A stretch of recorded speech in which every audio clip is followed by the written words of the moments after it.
Good morning and welcome to my COVID-19 World Update for July 4th, 2020. There's a lot of information to present today, so let's just get into it. Many countries around the world. First, we'll start with the United States, and this is the daily new confirmed COVID cases presented from the date range of June 4th to July 3rd. You'll see that all of my slides today have that 30-day window being presented, and this slide definitely shows the flattening that we had and then the upward curve from there. You might even be able to imply a little short-term upward curve there. There's definitely a lot of new cases being reported in the US. It's of real concern all over the country. There are very few places where it's declining. New York State, Connecticut are a couple of places where it's been declining. We need to take a closer look at those in a different update. This slide is the case fatality rate in the US over the past 30 days, and you can see we were up close to 6% 30 days ago, and now it's down around 4.7, 4.8%.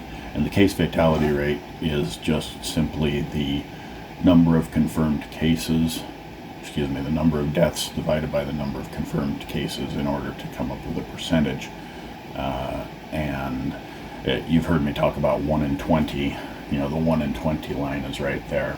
Now you'll also notice as we go through that the fact that the case fatality rate is declining over time, that's expected, and so that's normal to see that, and we expect to see that decline even further going forward as the virus gets spread into the general population more broadly.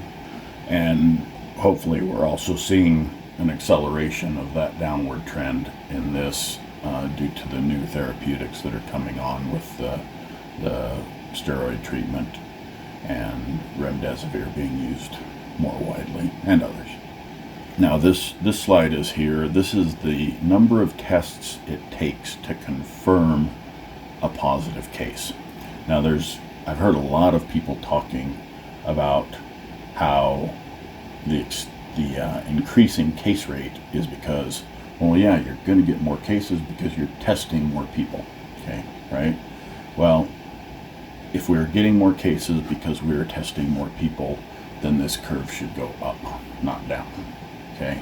The fact that the number of tests it takes to get a confirmed case is going down means that the virus is becoming more widespread in the population. It's easier to get a positive than it was 30 days ago. For example, it's down to around 14 tests per positive where it was just over 20.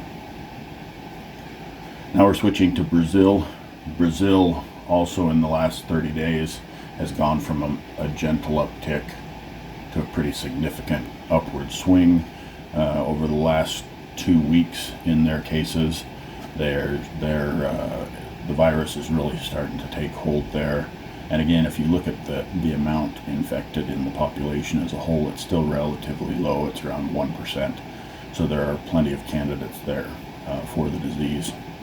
And this is a really good example. Brazil overall is a very hot, sunny country, and the fact that they're showing the epidemic in Brazil means to me that it's not going to go away in the hot weather. We're seeing that in the US as well. And I think again in Brazil, due to the way the medical system is and the poverty among so much of the population, we're probably seeing a lot of cases that go unreported. However, the death rate in Brazil follows very closely to the US, both in slope and in percentage. So I think that I can respect what they're reporting in Brazil for death rate. It seems reasonable to me. Again, ultimately, I think the death rate's probably going to be somewhere in there once we get to the end of it and all the cases are counted up. If they really do get widespread antibody testing, it might even come down farther from there to below 1% possibly. Now here we have India. In India, interestingly enough, it does seem like there's something in that time frame that has really kind of tipped some countries towards the upslope right around there in mid-June, and India has definitely shown the same thing. Now remember, India is a country of 1 billion people, so 15,000 cases in India doesn't mean the same thing as it does in Brazil or the U.S.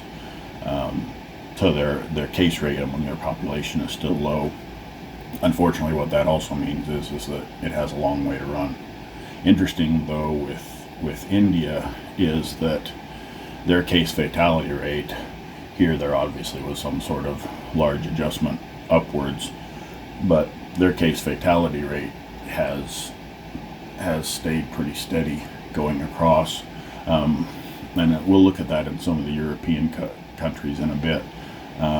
But that, truth be told, that's of concern for me, not because nearly 3% of people that are confirmed with COVID are dying, which is a bad thing, but it didn't follow the same trend that you saw in the US and Brazil, where it's steadily declining. That's what we should expect to see in one of these epidemics, both because the medical professionals get better at treating it, and because as it spreads through their population, like many of the deaths early on were in care homes, so those were people who were much more likely to die from the disease, and now it's into the general population where people are typically healthier, so it's less expected, so you should see the curves going down. So here we are with South Africa. Again, the South Africa curve has definitely taken an upturn on or about June 24th. So you could say something happened about 2 weeks before then that caused that upturn, or something in the population, something the way they were doing things has caused that. And South Africa, the death rate, it's a little bit more curvy, but it kind of does follow the same that we saw on the US death rate and on the Brazil death rate. It is on the decline. I think in South Africa there's many people that don't end up death getting reported. You know, among the poorer population, they just get buried. So it'd be interesting to delve into how it is that they're taking their numbers, or perhaps there's something about the South African population that makes them less susceptible to death by this disease. So here we have Mexico. And Mexico, I guess I'd say, is kind of good news, bad news. They have had a significant run up, but it looks like they're leveling off, if not declining right now. So that's great for Mexico. They've been hit pretty hard, and their fatality rate is pretty high. Now, Mexico's a pretty large country too, so 5,000 cases would mean to me that it's 5,000 cases a day means it's not really gotten into the population that heavily yet, but still that's a significant number when you think about their death rate. Now, here in Mexico, that's a death rate that I would really call into question, because that's a little bit abnormal. When you see that little variability over a 30-day term on a statistic like this, where one of the numbers is varying that much over the time frame, because again, this is deaths divided by cases, so deaths divided by cases get you a flat line. I don't know if I buy that. Something's going on with the data there, and we'll see some other countries where I'm going to point that out as well. This is Colombia, and again, Colombia's curve was headed up, but then again, right around that same date, it really took an upswing. So something happened in that 2-week period that definitely swung them up, and it's not, in my mind in there, I don't see a real gentle change either. It's going from a slope like that to a slope like that, and it really does start it right there. And in Colombia, the death rate's actually increasing, and I think this may be the only country that is showing a gentle upward trend in the death rate as they get going. So that's worrisome. It's low compared to many countries. So when I see the lower death rates, I think of them as more accurate. So it's good to see that it's a lower death rate, and I hope that that's true. But perhaps they're not getting enough of the drugs that they need, the steroidal anti-inflammatories or the remdesivir that does seem to shorten and help combat the disease. Now this is, perhaps I would say, the good news for the day is that the UK still seems to be on the downward trend. They've got 4 days there that are under 1,000 cases per day. So, hoorah! That's great news. And if they can keep doing what they've been doing, they can continue to drive it down. They've opened up travel to a lot of places, not the U.S., but they've opened up travel to a lot of places. So that would be of concern, because that means imported cases, and imported cases could mean more spread. There's Leicester in England is kind of an epicenter right now, or a hot spot, and they feel like it may be due to the continuing flights from Pakistan, where people who are infected are coming from Pakistan sick, and then it's spreading in Leicester. And so they're going to need to be more careful about that. I don't think it's adequate to just take temperatures and ask people about their symptoms as they get off the plane, because somebody who's sick getting off of a plane coming from Pakistan into the United Kingdom is really motivated to lie. For that matter, they might even be motivated to put a wet handkerchief to their forehead for a couple minutes before they get up to the thermometer, right? So I think they need to do a really good job of screening as they come into the country. And from what I understand, the only screening is that they're taking the temperature and they're asking them questions about their symptoms. So here's another one of those country death rates that I really question. It's almost a straight line. So in a country where the case count is declining, which means there should be, more beds available in ICUs, more medical personnel available to treat the disease. How do they end up flat like that? I question that. It's around 14%. You'll notice that the source for all of the data today is European CDC, reported through Our World in Data. And you'll notice in the European countries there's quite a bit of similarity here. So I'm questioning that death rate sincerely at this point. I'm going to have to look further into it to figure out what's going on. This is France. So where Britain, you had seen, had been on a steady decline and had continued the steady decline, France had a nice flat line, which is good. You want to see a decreasing line for new daily cases, but they at least flatlined it. But there's definitely an uptrend now that has started in France, so that's of concern whether they're heading into a second wave. But then if you look at case fatality rate in France, it is at least showing a decline, but those numbers are too close together to me to think that there's not something wrong with the way they're reporting that. And here we have Italy, and wonderful for Italy. They've actually had 3 days in the last 30 where they've had under 200 cases in the entire country reported.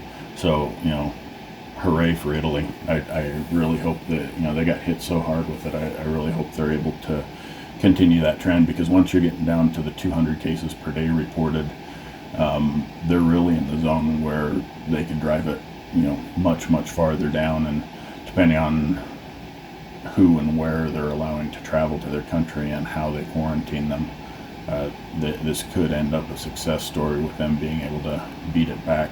But time will tell. Time and the actions of their citizens will tell. And this one's probably the most egregious to me of the case fatality rates that I can show you. I can't draw a line that flat, right? It's that is what I call data fudging. In my line of work, when you see data like that, it means either your data source is corrupted, or somebody's just fudging the numbers and trying to hit a specific number.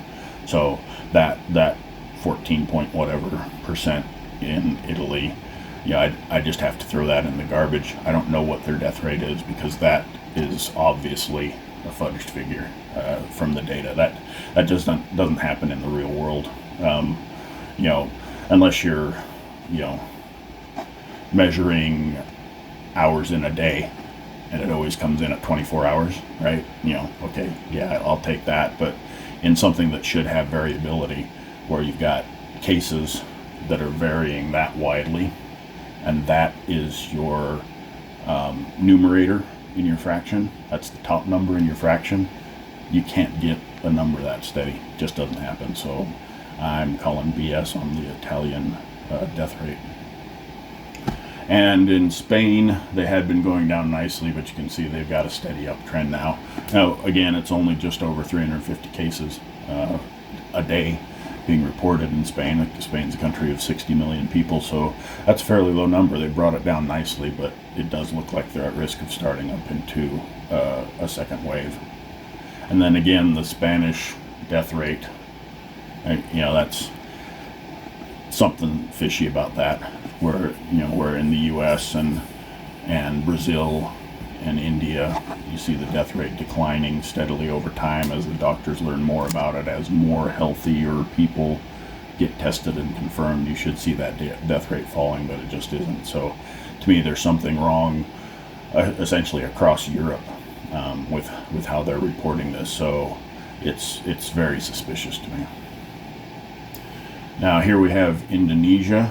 And Indonesia had a spike, a little bit of a leveling off, and then they're spiking back up again. Now Indonesia, on this one, cases are fairly low for a country that is hundreds of millions of people. 1,200 cases is not that bad, so they're orders of magnitude lower than what we're seeing in the United States. But interesting in Indonesia is that if you look at the tests, so this is how many tests are performed in a day, right, which is also going up pretty significantly. Flip back to the cases, and you can see that it's pretty close to the same curve. Okay, so in Indonesia, you could make the call that the increasing cases are because of increasing tests. In other words, the percentage of the population infected is staying about the same, but they're testing more, which is showing more. Now, the confirmation of this is that their number of tests to show a confirmed case after their initial run-up has increased. So that means they've gone from about 7 tests per positive up to about 10 tests per positive. So that shows that the part, or a significant part actually, of their run-up in case count is because they've been testing more.